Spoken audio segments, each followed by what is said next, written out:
الحمد لله وحده والصلاة والسلام على من لا نبي بعده ونشهد أن لا إله إلا الله وحده لا شريك له ونشهد أن سيدنا ومولانا محمدا عبده ورسوله أما بعد فقد قال الله سبحانه وتعالى في القرآن المجيد أعوذ بالله من الشيطان الرجيم بسم الله الرحمن الرحيم فخلف من بعدهم خلف أضاعوا الصلاة واتبعوا الشهوات فسوف يلقون غيا وقال سبحانه وتعالى وأمر أهلك بالصلاة واصطبر عليها لا نسألك رزقا نحن نرزقك والعاقبة للتقوى وقال تعالى ما أصاب من مصيبة إلا بإذن الله صدق الله العظيم وصدق رسوله النبي الكريم ونحن على ذلك لمن الشاهدين والشاكرين والحمد لله رب العالمين.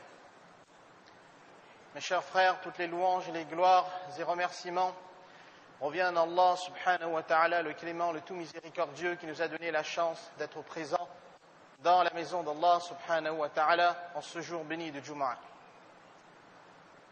Pas un jour ne passe sans que nous n'entendions parler de la crise. Qu'est-ce que la crise? On entend parler de la crise alimentaire. Plus de 850 millions de personnes souffrent de la faim dans le monde aujourd'hui. Selon les rapports, le prix du blé a augmenté de 55%, le riz a augmenté de 30% et les produits laitiers de plus de 120%. De l'autre côté, on nous parle de la crise économique. Pour parler de la crise économique, il faudrait des heures. À titre d'exemple, un exemple, nous comptons en France plus de 2 900 000 de petites et moyennes entreprises qui emploient près de 9 millions de salariés en France. En 2007, 49 000 PME ont fait faillite. En 2008, 53 000 petites et moyennes entreprises ont fait faillite. Aucun économiste, aucun analyste n'est en mesure de dire ce que va donner l'année 2009. Dans le journal Le Monde de vendredi dernier, il y a eu un article dans lequel on rapportait les prévisions qu'avait fait un bureau d'études dès 2006, annonçant la crise économique de 2009 avec les pertes de croissance de moins 50 et moins 30% dans les bourses asiatiques et européennes. Et selon ce rapport d'études, le dernier trimestre 2009 annoncerait des guerres civiles un petit peu partout dans le monde. Crise sociale, crise climatique, les effets de la serre, réchauffement de la planète, montée des océans, plus grande intensité des ouragans, des tempêtes, des cyclones, etc. Comme n'importe quel individu qui vit dans une société pareille, qui est touché chaque jour par les effets de ces crises, le musulman est aussi inquiet. Quelles sont les solutions qui s'offrent aux musulmans en tant que croyants, mais aussi en tant que citoyens? Il est sûr qu'en moins de 10 à 12 minutes, parler de cela, subhanallah, ça va être très difficile. Mais juste quelques mots, quelques orientations, quelques indices, et peut-être une solution, mes frères, ou deux solutions. La première chose, c'est quelle que soit l'intensité de l'épreuve qui me touche, de la crise, parce que si vous ouvrez le petit Larousse ou le grand, le mot crise a 3 définitions. Crise pulmonaire, crise d'appendice, c'est une maladie. Et lorsque cette maladie, prend une autre ampleur, on appelle ça devient vraiment une crise. Et depuis 1896, si je ne me trompe pas de mémoire, on a fait un raisonnement analogique en expliquant tout événement qui n'était pas prévisible en lui donnant le mot crise. Qu'est-ce que cette crise pour le musulman? Devant une situation pareille, est-ce que le musulman, lui aussi, doit céder au désespoir? Selon, une nouvelle fois, les rapports que nous avons, depuis le mois de janvier 2009, on a enregistré plus 7% dans les suicides en France. 3 causes: les faillites, perte d'emploi et les divorces.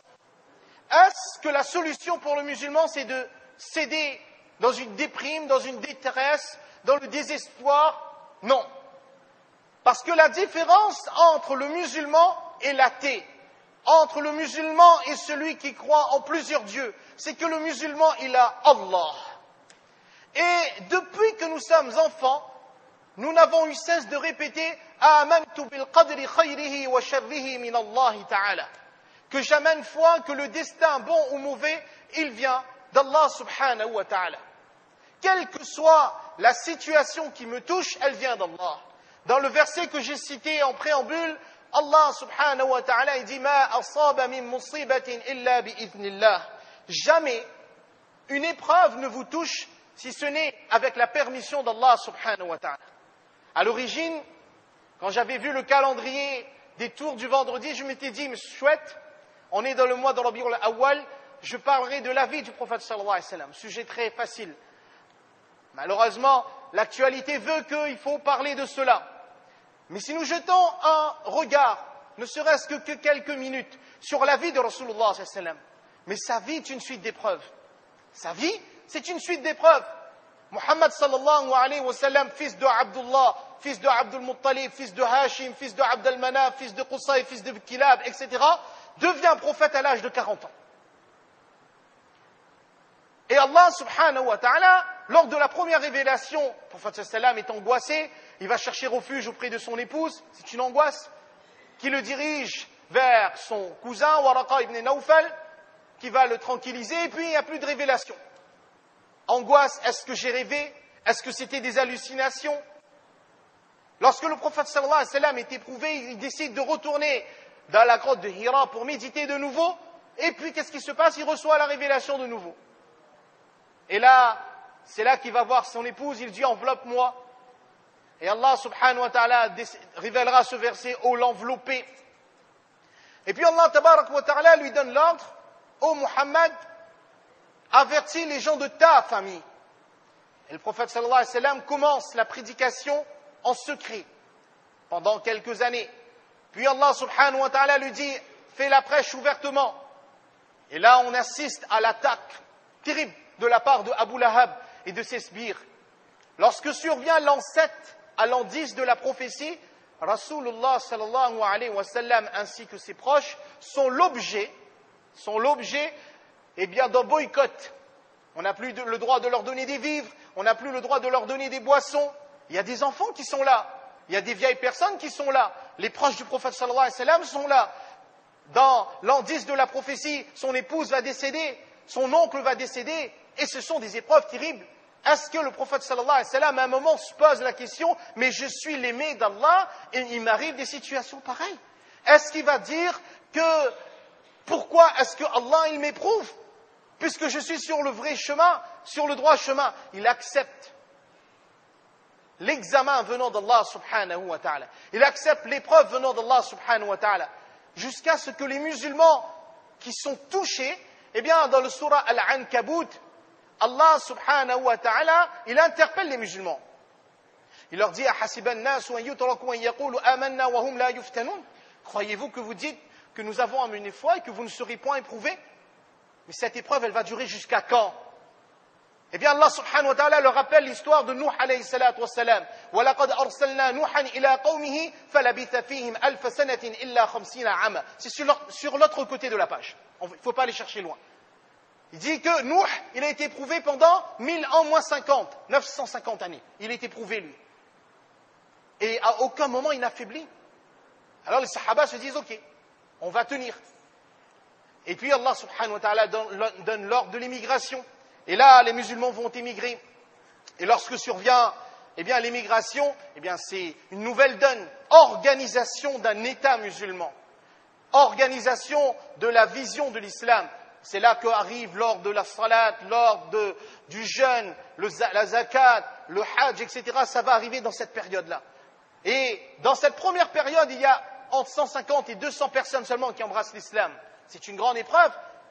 Imaginez pendant 13 années, vous prêchez la vérité, que 200 personnes qui n'acceptent ce que vous êtes en train de dire. Mais 10 années plus tard, plus de 124 000